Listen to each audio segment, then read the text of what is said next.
Bienvenida y bienvenido a Ya Te Digo, el podcast que escucha las voces que hacen siglo XXI en nuestra tierra. Yo soy Adriana. Y yo soy José Antonio. Hoy hablamos de identidad, de acento, de historia y de feminismo desde Andalucía, de cómo todo esto se expresa en las redes sociales y qué significa para la gente joven. Como siempre con nosotros, Loli Cañabate. Loli, hoy tenemos un podcast muy de nuestra tierra por delante. Pues sí, Adriana, hoy tenemos una creadora, una mujer joven, feminista, que no solamente divulga culturas e historias, sino que lo hace con el orgullo de ser andaluza y defendiendo su acento, algo que merece un aplauso y también merece un espacio de reflexión aquí en nuestro podcast. Tenemos con nosotros a Sandra Morales, de Jerez de la Frontera, como tú has dicho, una creadora de contenido especializada en historia, en cultura andaluza y muy defensora de nuestro acento andaluz. Bienvenida, Sandra. Muchas gracias por invitarme. Empecemos por tu historia, Sandra. Tú empezaste divulgando curiosidades y la cultura y la historia de Andalucía, y eso hizo que conectara contigo mucha gente en redes, pero además por la manera en la que la cuentas. Tú no escondes tu acento, sino que lo expones con orgullo como debe ser. Cuéntanos, ¿cómo empezaste todo este camino?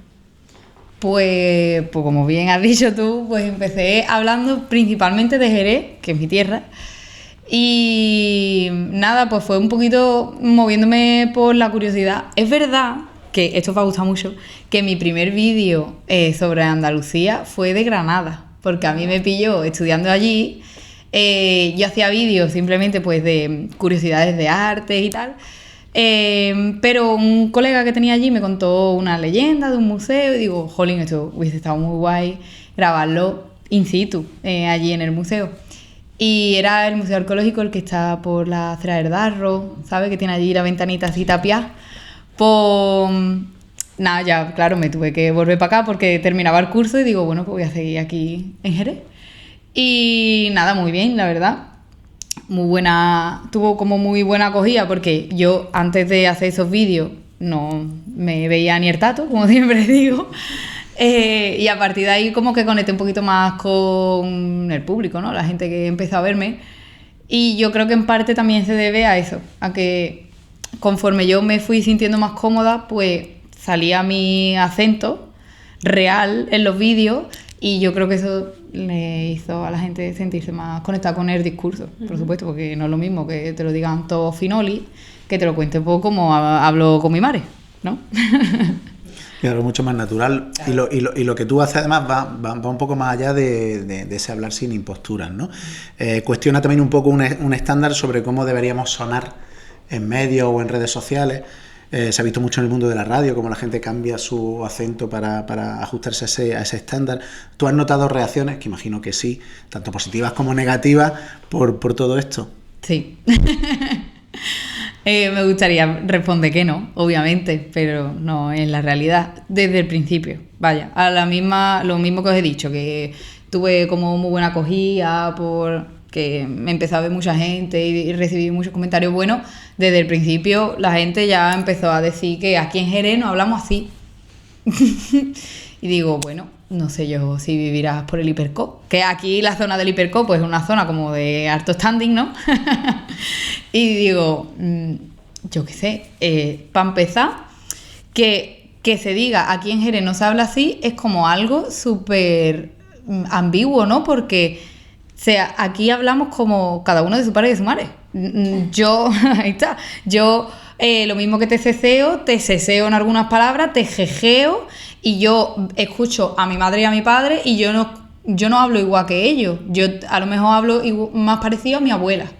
Entonces, con este ejemplo lo que quiero decir es que no hablamos todos igual, pues igual que en cualquier lado, te quiero decir. Por mucho que digamos, por granaíno suena así, el granaíno suena diferente en cada persona, aunque tenga similitudes en su habla. Y pues, por supuesto, pues me llegaban muchos comentarios de que, bueno, y me llegan, por supuesto, y por desgracia me seguirán llegando, de que soy una cateta, que cómo voy a hablar así, que tal y que cual. Pero yo sobre todo noté mucho el cambio exponencialmente cuando formé parte de un programa en la 2 que claro, ya es la televisión nacional y están llevando a una andaluza a la televisión nacional, que yo para empezar cuando hice el casting dije, no me van a coger. Porque yo ya misma, con las películas que nos forman en la cabeza desde que somos chicos, digo, a mí que me van a coger, no hay gente me va a coger a mí por cómo hablo. Y no, el director me dijo, a mí me encanta tu autenticidad, nosotros estábamos buscando esto y para adelante. Y yo grabando el programa, mi preocupación era suavizar el acento, porque claro, como yo ya no estaba grabando ni con mi madre ni con mi novio, que son con los que yo estoy acostumbrada, al final es como un ambiente familiar, es donde me va a salir más el acento, digo, a ver si ya le estaba grabando yo con gente desconocida, lo suavizo y no quiero que ocurra esto, pero es algo que por desgracia nos ocurre. Y pues nada, salió el primer programa, dije, yo estoy contenta con el resultado, pero la gente no estuvo contenta. Y me decían que de quién era hija, yo, que a quién me había... se entiende, ¿no? Que lo mismo, que no se puede hablar así en la televisión, que esto pegaría muchísimo más en Canal Sur. Nada, el pan de cada día, por desgracia. A ver, a mí me coge con mente fría, ¿verdad? A mí mi madre desde chica me ha acostumbrado a la mano dura. A mí me decía mi madre que si me pegaban en el colegio que pegara yo, no que fuera la profesora. Yo nunca pegué, pero que estoy acostumbrada, que gracias a eso no me afectan los comentarios. Es que yo eso no lo puedo considerar ni un comentario negativo, porque no está hablando realmente de mí, ni lo considero un comentario negativo. El que tiene el problema es la persona que lo está comentando. Entonces, mientras yo no esté haciendo nada malo, a mí me da igual. Es que eso es muchas veces lo que escuchamos, ¿no? Los andaluces, las andaluzas, sobre lo que dicen sobre nuestro acento, ¿no? Que no nos entienden el resto de España, cuando, bueno, tenemos muchos menos vicios lingüísticos que en otros lugares que se pronuncia mucho la S, ¿no, Sandra? Además, nuestro acento, nuestra forma de andar es una forma de que se nos identifique, ¿no? De nuestra identidad cultural. Somos andaluces y muy orgullosos de ello, pese a los acentos que podemos tener, ¿no? Tener una voz andaluza es muy importante también para que se vea cómo somos. En realidad, ¿podemos forzar otro acento, otra pronunciación? Por supuesto que sí, pero como tú dices, cuando tú hablas en confianza, en tranquilidad, te sale tu forma de hablar en tu casa, porque es la que todos tenemos. Pero yo creo que, y quiero que me digas si tú crees que tu forma de hablar, el transmitirlo con esa naturalidad, puede haber colaborado e influido en que otros jóvenes que quizá han intentado forzar el no tener este acento andaluz de cualquiera de las provincias, de los lugares de Andalucía, puedan haberse decidido a sin complejos sacar realmente su acento. Pues sí, pero yo no era consciente desde un principio. O sea, como esto ha sido más bien un proceso natural, no había pensado nunca que podía ocurrir esto. Entonces, una vez fui grabando vídeos y tal, me empezaron a llegar mensajes de chavales diciéndome, pues ahora cuando tengo que exponer un trabajo, soy consciente de que no puedo de repente neutralizar mi acento y que esto es lo que hay aquí y punto, se acabó. O cuando nos tenemos que enfrentar a entrevistas de trabajo o todas las situaciones que se nos ponen por delante en las que nos vemos como obligados a camuflarnos, ¿no? Pero es eso, como que ni yo misma he sido consciente desde un principio, porque yo, por suerte, antes de grabar vídeos, yo no había sufrido ninguna de estos tipos de situaciones. Yo nunca me han dicho ni en el colegio que hablo más. Bueno, a ver, en el colegio luego voy escuchando como otros discursos y digo, jolín, es verdad que cuando nos hacían leer en clase, si una persona en vez de pronunciar la S pronunciaba la C o la Z, nos hacían pronunciarlo bien, ¿vale? Pero yo me refiero más a una situación de tú a tú. A mí nunca me había pasado esto. Entonces, claro, como estamos acostumbrados a eso, a ver la tele y que no se escuche el andaluz, a ver una película y que el andaluz se escuche como en los personajes despectivos y tal, una vez empiezo a grabar, lo suavizo casi que sin darme cuenta y, como hemos dicho, poco a poco, al sentirme más cómoda, pues va saliendo tu verdadero yo. Yo no pensaba en ningún momento cuánto podía ayudar algo que en un primer momento tú puedes pensar que no es nada significativo, pero tiene muchísimo valor. Y ojalá no tuviera ese valor, de verdad. Porque es que lo pienso y digo, Quillo, que tengamos que estar hablando de esto en el 2026, heavy, ¿eh? Sí, pero es que yo te doy la razón porque incluso yo como, bueno, pues yo soy política, me dedico a la vida política y yo en los primeros momentos para las intervenciones públicas o intervenciones en administraciones supramunicipales tendía a suavizar el acento hasta que poco a poco te vas relajando y sacas tu acento de verdad, pero si yo hablo así y se me entiende. Se me entiende. El que diga que no, bueno, efectivamente. Es verdad. Al final las redes son un sitio muy guay para reivindicar pues este tipo de cosas o incluso cultura, pero también es un sitio muy hostil, creo que para todo el mundo. Me imagino que han cuestionado, aparte de tu acento, pues tu identidad, tu género, incluso tu contenido. ¿Cómo has vivido eso? ¿O cómo lo gestionas? ¿O qué consejo le das a la gente que pueda vivir lo mismo? A ver, yo es lo que he dicho antes, que yo es que vengo curtida. Pero yo creo que el consejo más útil es eso, que mientras tú estés en paz contigo misma, por lo que dices y lo que haces, lo que te comenten te tiene que entrar por un oído y te tiene que salir por el otro, porque ¿qué me vas a cuestionar de mi género? Pues a mí se me cuestiona todos los días y yo no soy un perfil gigante. Imagínate la gente que tiene, yo qué sé, millones de seguidores.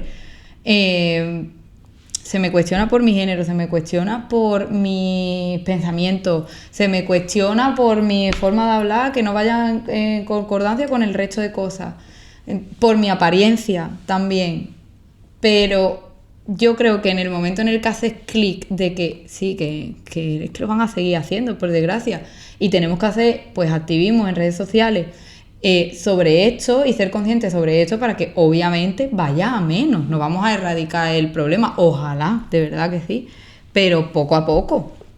Y el cambio primero tiene que estar en nosotros mismos, de decir, mira, que opine fulanito. Yo es que siempre me refiero a esas personas como José Antonio, lo siento mucho. Yo digo mi José Antonio, que yo los trato con todo el cariño del mundo mundial, y a mí me vienen José Antonio a decirme, me llamo José Antonio, y yo, ay, perdón. Luego me vienen otros ofendidos que me dicen, pues yo me llamo José Antonio y yo no soy así. Digo, ya lo sé, hijo. Pero ahí está. Yo, pues, mi José Antonio los toreo como me da la gana a mí, ¿sabes? Y los utilizo también como para hacer un poquito de pedagogía sobre el tema. Y yo creo que el cambio está ahí, en que a mí que me digan lo que quieran, mientras no sea una crítica constructiva, a mí me va a entrar por uno y me va a salir por el otro. Pero también tenemos que estar conscientes de qué decimos, que es muy importante, sobre todo cuando ya te vuelves un altavoz, porque tenéis que tener mucha responsabilidad en lo que dice y en lo que no dice. Entonces ahí es donde yo estoy alerta de decir, a ver, ¿cómo lo comunico? Que no sé, yo qué sé, que no sé traspasar el mensaje de otra manera, pero mientras ahí no esté el problema, yo de verdad que vivo con mucha paz mental, pero entiendo que es difícil. Es muy difícil, es muy difícil. Entonces, es que si no, no hacemos nada, que si no, no subimos vídeos, que si no, no hacemos activismo, que si no, no divulgamos. ¿Y qué me voy a quedar? ¿De brazos cruzados porque a otro tontolaba le dé por decir, yo qué sé, pues justo ahora mismo tenía una historia subida el otro día subí un selfie mío, normal. Ahí es que ahí no hay ni activismo, ni divulgación, ni nada. Mira, que se me veía la foto hasta aquí. Y ya me viene uno diciéndome que me quite los pelos del sobaco. De verdad, por favor. Otro que me quite el piercing. De verdad, chiquillo. Plan, ¿tú qué te crees? ¿Que yo voy a ver si me voy a acostar intranquila? Pues no. Pero que sí, que es complicado. Pero primero tenemos que empezar por nosotros mismos, porque tú no puedes arreglar la cabeza de otro. Primero tú tienes que arreglar la tuya. Y ya, pues, el resto se verá. La verdad es que este tema merece ser tratado en profundidad, ¿no, Sandra? Porque no depende de más me gusta o no me gusta, sino que estamos hablando de si realmente las jóvenes creadoras tenéis espacios en la vida pública en las que estáis representadas.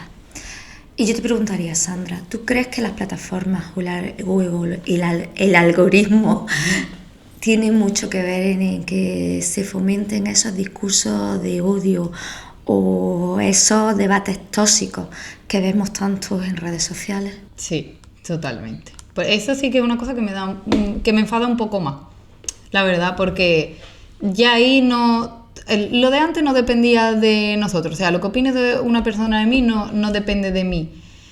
Vale, pero yo sí tengo algo que hacer en eso. O sea, yo sí tengo poder de decisión en decir cómo me afecta o cómo no me afecta. Pero en el algoritmo no podemos hacer nada. Entonces, ahora mismo la verdad que estamos viviendo unos tiempos que dan yuyu, la verdad. Y todo esto genera que el algoritmo favorezca discursos de odio. Y yo flipo porque yo, por ejemplo, no puedo enseñar en una historia que se va a borrar a las 24 horas el perfil de una persona que me ha comentado algo ofensivo de cualquiera de las perspectivas, ya sea homofobia, ya sea lo que sea, da igual. Porque Instagram te lo borra. ¿Por qué? Por acoso. Y yo lo puedo entender, porque digo, vale, yo tengo me sigue mucha gente, pueden ir en manada, decirle cosas, pero ya este muchacho, ¿por qué no le borran el comentario? ¿Y por qué puedo yo recibir esos tipos de mensajes? Porque luego tú pones otra cosa por mensaje en privado y sí que te salta una alerta de no puedes mandar, y a mí ¿por qué me llegan? Es que no lo entiendo. Y lo mismo ocurre con los vídeos de personas que, claro, se aprovechan de que cuanto más polémico es el tema y más odio va a generar, por supuesto que el vídeo va a rular mucho más. En lugar de hacer las redes sociales un sitio mejor, saben que pueden hacer de él un sitio peor. Y eso es lo que a mí me da miedo de decir, joder, ¿en qué momento estamos viviendo que tú sabes que te puedes aprovechar de esto como algo malo y te da igual? No es que te da igual, es que interesa. Exacto. Pero parece que interesa también al resto. Claro, es que mucha gente me viene a mí con el discurso de es que yo las redes sociales, tal, y digo, es verdad que o nos quitan mucho tiempo, o vemos muchas cosas que nos dan miedo, pero a la vez que puede ser algo malo, puede ser algo bueno. ¿Qué pasa? Que invertir tiempo en redes sociales para hacer algo bueno cuesta muchas más horas que invertirlos en hacer algo malo. Entonces, la gente como que ya empieza a desganar. Yo no creo que sea algo tan difícil en base a mi experiencia. O sea, yo doy con mucha gente buena. La gente buena existe. Está también en redes sociales. Entonces, no sé, tendríamos que poner todo un poquito de nuestra parte porque esto desaparezca. Yo tengo la fe de que estos son olas y que lo mismo que ahora mismo estamos en una mala, se pasará, todo son modas, ¿no? O sea, igual que hace unos años, por suerte, el feminismo era una moda e incluso podías comprar camisetas, eso ya es impensable, que tú puedas comprar una camiseta en cualquier tienda de Inditex que ponga feminista, porque ahora parece como que da vergüenza. Pues ahora espero también que esa ola de odio se pase y que vuelva una buena, porque es que si no, nos vamos todos no voy a decir más nada. Sandra, comentaba un poco ahora justo el tema del feminismo, ¿no? Hablas de historia, de cultura, de curiosidades de Andalucía, pero también vemos que muchos de tus contenidos tocan temas identitarios, ¿no? Cuestiones identitarias y en algunas ocasiones feministas. Entonces, nos gustaría que nos explicaras cómo conectas el entendimiento de Andalucía con esa mirada actual sobre igualdad y feminismo. Vale, pues es que para mí no hay una cosa sin la otra porque me asusta cuando tenemos que tratar un tema con perspectiva de género en lugar de que todo tenga perspectiva de género. O sea, somos el 50% de la población, o incluso más. Te quiero decir, no se puede tratar un tema de historia de Andalucía sin perspectiva de... Bueno, en historia de Andalucía y de lo que sea. Es que en mi caso pues estamos hablando de esto. Pero como que para mí una cosa no existe sin la otra. Entonces, no es nada difícil meterlo en mi discurso. No sé qué más responder a esto porque es así de sencillo, creo que Sí, que es que la perspectiva de género es que ya está intrínseca, ¿no? En hablar de Andalucía, pues ya lleva consigo esa igualdad, ese feminismo, porque está súper presente. Cualquier cosa, ¿no? Como ha dicho Sandra, somos más de la mitad de la población. Nuestro punto de vista debería existir desde siempre. Exacto. Lo triste es que no es así. Eso, es que se ha ocultado muchas veces. Es que ahora es como una novedad. Se habla desde la perspectiva de género, la visión como mujer. Bueno, ¿y cuántos años tienes que esperar para entender qué es la perspectiva de género? Porque es que yo me enteré en la carrera, ¿vale? Hay quien sigue sin bueno, entenderlo. claro. Para mí es un insulto que desde que tengo uso de razón, pues me considero feminista. Bueno, y desde que no tenía razón, me he considerado feminista al modo sin tener como el término, ¿no? Pues igual que nuestras abuelas pues eran feministas sin saberlo, pues lo mismo. Yo, que soy consciente de ello, pues hasta la carrera no entendí qué era la perspectiva de género, tío. Y peor aún porque, bueno, yo en mi caso he estudiado Historia del Arte. Pues hice 3 años en Sevilla y el cuarto me fui a Granada de CICUE. Pues quise dar una asignatura que se llama Arte y Género, que encima es optativa, y te la dan en el segundo cuatrimestre. O sea, ya cuando vas a terminar la carrera, ya que no te queda nada, te dan arte y género y te das cuenta que todo lo que has estudiado estaba mal. Y yo digo, madre mía, en vez de enseñárnoslo bien desde un principio, yo me tengo que apuntar a esa asignatura que es optativa para enterarme de que todo lo que me he estudiado estaba mal. Quillo, pues tú imagínate en el resto de asignaturas de campo. Claro, la invisibilidad de la mujer a lo largo de la historia en cualquier ámbito. Bueno. Y aunque estén invisibilizados, hay muchas figuras y muchos movimientos feministas, sobre todo en Andalucía. Yo te quería preguntar si hay alguno con el que te sientas más identificada o alguna mujer que sea tu referente o algo que quieras compartir. Vale, pues mira, yo tiendo mucho como unir feminismo o perspectiva de género con clase. Entonces yo me fijo mucho en pues eso, nuestras generaciones pasadas, cómo trataban el feminismo. Intento fijarme pues eso en las madres, en las abuelas, aunque es innegable que tenga referentes como por ejemplo Rocío Jurado. O sea, vale, sí, yo soy de Jerez de la Frontera, aquí está Lola Flores, pero es que yo conecto más con Rocío Jurado por lo que dice que quizá por sus canciones. O sea, yo la escucho hablar y yo digo, pues tenía tú 2 pedazos de ovario para decir eso en ese momento, ¿eh? Porque primero es como información completamente nueva y tú lo tienes tan metido adentro que parece que has nacido con esto, y menos mal que tú has tenido ese altavoz para decirlo en ese momento y empezar a despertar las masas, ¿sabes? Porque, claro, es lo que he dicho antes, o sea, han existido mujeres a lo largo de toda la historia de la humanidad que quizás han sido feministas sin saber, sin existir el término y todo lo demás, pero ella ya empezaba como a pues eso, ponerle nombre, ponerlo en lugares, ponerlo en élites y en espacios donde ni de broma lo ibas a escuchar antes. Y bueno, pues también aquí justo ahora vamos a hablar un poquillo de ellas en mi perfil, que son las matuteras, que son pues mujeres que, bueno, las matuteras y también ligadas con estamos cerquita de Ubrique, que en Ubrique es súper importante el sector de las pieles y los bolsos y tal, que bueno, eso tiene también otra perspectiva para la gente que pues no esté de acuerdo, lo entiendo perfectamente. Yo voy a hablar solo del papel de la mujer ahí. Pues las matuteras eran mujeres que trabajaban con el extrapelo y traían recursos básicos de Gibraltar para poder mantener a sus hijos, porque eran viudas, porque su marido había muerto en la guerra y estaban solas o lo que sea, solteras y tal. Y había que mantener, había que seguir viviendo, había que comer. Entonces ellas eran las que traían los alimentos. Y luego esta historia con el pueblo de Ubrique tiene como un nexo muy bonito, que fue que las mujeres que iban a las fábricas de pieles a limpiar se daban cuenta que que había como trocitos de pieles que no se utilizaban, que caían al suelo, y ellas mismas, pues en vez de tirarlos, se ponían a hacer bolsos con esos trocitos de pieles, que creo que esos bolsos se llamaban bolsos de trozo, bolsos de... Ahora mismo no tengo el término exacto, pero más o menos lo podéis imaginar. Y cuando llegaban las matuteras, lo que hacían era que, como no había dinero, cambiaban los bolsos por los recursos básicos.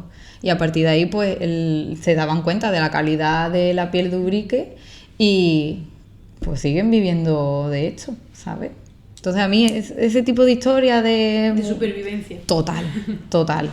Que se han tenido que reinventar, aún no dejándola estar a lo mejor en el campo, a lo mejor no dejándola estar en el trabajo productivo, porque en el laboral siempre hemos estado, pero siempre están, o sea, en el laboral, perdón, en el doméstico. En el doméstico las mujeres siempre han estado, pero en el productivo desde hace nada y menos. Y ahora estamos en el productivo y en el doméstico. ¿Hemos perdido la batalla? ¿Nos ha salido rentable o qué? Entonces, pues... No te creas, antes en el laboral también, pero sin cobrar. También. Pero Sandra, hablemos de la presión que tienen las jóvenes en las redes sociales, la cosificación, que incluso se ve fomentada por algunas herramientas de IA, que ves cómo se producen desnudos de fotografías que se cogen de cualquier compañera o de cualquier persona que puede ser tu vecina o alguien que le tiene un poco de odio, o incluso esos modelos imposibles de conseguir y que tanta presión y tanto daño está haciendo, sobre todo a las chicas más jóvenes, un poquito más influenciables. Sandra, las personas jóvenes que tenéis influencia en las redes, ¿cómo crees que podéis colaborar para construir unos discursos más respetuosos, unos discursos más seguros con la identidad de género, con la cultura, que ayude a esas jóvenes a sentirse no tan presionadas?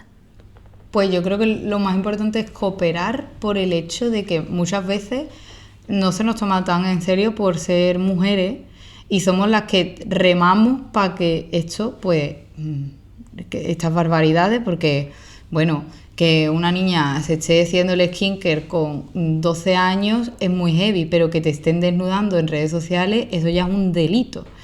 Entonces parece que somos como las únicas que tenemos la voz de decir, jolín, es que nos están haciendo esto, y yo creo que tendríamos que cooperar entre todos, porque obviamente el feminismo, yo creo que no estamos descubriendo América por decir que el feminismo es tanto de hombres como de mujeres, pero es que parece que cuesta que sea un discurso de ambos géneros, de todos los géneros existentes. Entonces yo creo que la base primero está ahí, en que cooperemos y que no sea un discurso solo de nosotras, que tengamos que estar ahí remando y diciendo que esto cómo va a ser, pero sobre todo también intentando naturalizarnos lo máximo posible, por el hecho de que muchas mujeres, yo tengo amigas incluso que quieren subir contenido, pero que no lo suben por miedo a recibir comentarios, ya no es ni a malas, sexualizan a malas, te quiero decir, por supuesto que es un comentario a malas, pero no esperando que le digan un insulto tal, sino que la sexualicen e intentan poner barreras. Bueno, pues me he visto de tal manera para que no me sexualicen, que no está el problema en ti, que da igual cómo te vistas, que te va a sexualizar esa persona. Que para mí el mayor ejemplo es Billie Eilish, que es una cantante que la muchacha va con camisetas anchas, con chanda, y da igual, es que la sexualizan igual. Entonces, por supuesto que tenemos que hacer muchísimo activismo en todos los ejemplos que tú has puesto. Y si nos surgen oportunidades de ir a instituto, que vayamos, que es muy importante tocar tierra, que a mí me hubiese encantado. Nosotros cuando íbamos al instituto no era tan... Ya a los padres les daba miedo internet por lo que podíamos ver, y no era nada comparado con ahora. Entonces a mí me hubiese encantado que de pequeña me venga alguien y me diga, pues mira, el problema no está en ti, pues mira, tú haz lo que te dé la gana, maquíllate, no maquíllate, yo qué sé, lo que naturalicen este tipo de discursos. Por ejemplo, yo, hablando, antes que he hablado de el nota este que me dijo, quítate los pelos de los sobacos, ¿no? Pues yo, desde que iba al instituto, si quería me los quitaba y si no quería no me los quitaba, pero todavía había un poco de vergüenza en mí. Pues a lo mejor si me viene una chavala que se dedica a redes sociales y me dice, pues yo si me da la gana me lo quito y si no, pues no. Sí que hubiese conectado con ella de decir, me quito la vergüenza antes, ¿sabes? Sí. Entonces yo creo que tenemos que estar ya no solo en redes, sino en todos los ámbitos que se nos den pie para poder naturalizar este tipo de discurso, porque es que si no, de verdad que es que parece que vamos para atrás, porque es que es muy heavy que se nos puedan desnudar. ¿Perdona? Ya eso da miedo, ¿eh? Ya, pero ahí está. Por eso es tan importante lo que tú decías, crear esas referentes, ¿no? A la que esas niñas, esas chicas tan jóvenes siempre puedan mirar y ver que bueno, que hay otras personas que lo hacen y no pasa nada, ¿verdad? Exacto. Cambiamos un poquillo de tema, Sandra. Además de tu trabajo en redes, colaboras con el Flash Fest, que es un evento que en Armilla celebra esa creación de contenido, ¿no? En ámbitos como la cultura, la gastronomía, el turismo, y especialmente un evento de gente joven, ¿no? Nos gustaría que compartieras con nosotros tu impresión, ¿no? De esa primera edición, ¿no? En la que participaste, y qué significa para ti que un festival así pues exista en España y además lo haga desde Andalucía, ¿no? Pues estupendo, la verdad. O sea, yo estuve viendo como los posts previos a lo que iba a hacer el evento, pero yo no me imaginaba que se iba a hacer tan grande y tan guay. Y había pues de todo, la verdad que a mí me impresionó un montón, porque sobre todo por la parte de que muchas veces la palabra influencer pues es despectiva, y yo misma, como sé que es despectiva, a veces me dicen, ¿tú que eres influencer? Y yo digo, no, creadora de contenido, como que suena mejor, ¿no? No, creadora de contenido, es lo mismo. Es lo mismo, porque influencer es influenciar. Y si tú tienes un altavoz, pues vas a influenciar, por lo mismo que te va a influenciar tu madre o tu padre, pues nosotros pues también lo hacemos. Entonces, que se nos dé como cabida en sitios que es verdad que ahora, por ejemplo, también hay mucho debate sobre en qué sitio debemos estar y en cuáles no, y lo entiendo, pues que haya un evento que realmente sea como para ver que ser influencer no es algo... ¿cómo decirlo? O sea, que no hay un tipo de influencia. O sea, yo flipé allí porque lo mismo que estaban cocinando, estaban haciendo un concurso de tal, o que si maquillaje, que si moda flamenca, luego habíamos pues divulgadores, que somos muy plurales. Entonces, está muy guay, sobre todo por esa parte. No me lo imaginaba tan grande, tan guay. Estuvo genial. Pero yo que me quedo más con...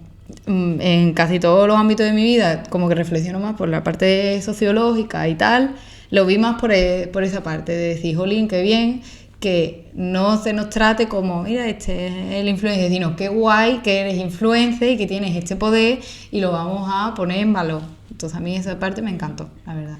Eso es lo que pretendía Flash también, aparte del encuentro entre vosotros y vosotras, ¿no? Que siempre nos lo habéis comentado, muchos de los que participabais en Flash, que no teníais la ocasión de coincidir físicamente, ¿no? Que os conocíais a través de redes mucho, sino también el poner en valor la parte positiva de las redes sociales, porque estamos en un momento de cambio, de transformación total en la forma de comunicación. A mí me llama mucho la atención cómo los creadores y creadoras tan jóvenes habéis salido de esos grandes espacios de difusión de los que estábamos acostumbrados y habéis sido capaces de contar vuestras historias con vuestra voz y darlo a conocer a las personas que os vemos, ¿no? Y la verdad que creo que eso es muy importante. Por eso... estamos también de enhorabuena porque Sandra va a ser embajadora de Flash Fest de esta edición 2026 que celebraremos en Fermasa, lo que ya te agradezco que participes. Y Sandra, ¿cómo crees que puede ayudar a esos jóvenes que se están planteando el empezar a crear contenido, el difundir determinados temas. ¿Cómo crees que desde tu punto de vista, desde tu perspectiva, puedes ayudarles o qué les puedes aportar a esa gente? Pues yo creo que lo más importante, siempre dicen como que tú tienes que aportar algo nuevo, ¿no? Porque copiar a la vez que es fácil, es difícil, porque tú nunca vas a terminar de copiar a alguien, porque al final tú eres otra persona diferente. Es muchísimo más fácil aportar algo nuevo, porque si eres tú probablemente aportes tu esencia. Entonces, eso sobre todo, o sea, que a la hora de crear contenido, de lo que sea, tú tienes tu propia esencia, que es lo más importante, porque es que si no vas a destacar entre la multitud, porque cada vez pues somos muchos más y es muy complicado. Y luego, pues obviamente siempre hay mucha gente que me dice, pues a mí me gustaría tal, pero recibiría muy mal los comentarios negativos. De bueno, pues primero trabájate eso, porque lo vas a recibir, por desgracia. Entonces, el estar preparado para meterte en la jungla, porque eso es meterte en la jungla. Y segundo, eso, aportar algo nuevo y un discurso diferente. Y es que es muy importante porque, como has dicho antes, o sea, nosotros como que de lo que estábamos acostumbrados hemos hecho como un formato distinto, pero a la misma vez de formato distinto lo estamos metiendo a los canales tradicionales. O sea, lo mismo que hemos intentado como salir de la tele de la tele, de la radio, esto también, ¿no? De los podcasts, para hacer pues vídeos cortos, vídeos largos en YouTube, que ahora está volviendo el contenido largo, y menos más, por favor, porque es que se nos va a ir ya la capacidad de retención. Pues eso mismo, llevarlo a los medios de comunicación tradicional. Y a mí me parece importantísimo que sepan ver que hacer un vídeo no es, y aparte que no es algo fácil, que mucha gente lo ve como, grabar, no sé qué, venga, ponte a hacer un guión, venga, comunícalo bien, venga, grábate, y que eso también tiene un proceso, que tú no te vas a ver bien a la primera, que vas a tener que repetirlo muchas veces, que te va a llevar tu tiempo, que por supuesto que vas a tener que compaginarlo con otras cosas hasta que si da sus frutos, si tú lo que quieres es que dé fruto, pues porque también se puede hacer por amor al arte, pues vas a tener que compaginarlo con otras cosas, pero yo creo que esos son como los 3 pilares más importantes, pero sobre todo que nos afecten los comentarios negativos, porque si no, no vamos a ningún lado. Bueno, a mí se me ha pasado el tiempo volando, no sé si a vosotras también, pero llegamos al final de este episodio. Sandra, muchísimas gracias por compartir además tu visión tan personal, ¿no? de la Andalucía de hoy. Muchas gracias. Nada, gracias a vosotros, vamos. Yo encantada. Además que sois todos majísimos. Es muy fácil, así es muy fácil. Y gracias, Loli, como siempre, por darle acogida a conversaciones como esta en Ya Te Digo. Bueno, pues Sandra, muchísimas gracias por haber querido participar en este podcast. Como dice José Antonio, se nos ha pasado el tiempo muy, muy rápido, es muy fácil hablar contigo y sobre todo muy enriquecedor en todos los sentidos. Yo siempre que te escucho siempre aprendo alguna curiosidad nueva que no sabía, me gusta, por eso te sigo, porque me gusta escucharte, de verdad, muchísimas gracias y espero que al haberte escuchado hoy sirva para que algún joven encuentre también su voz, esa que está buscando. Yo también lo espero, la verdad.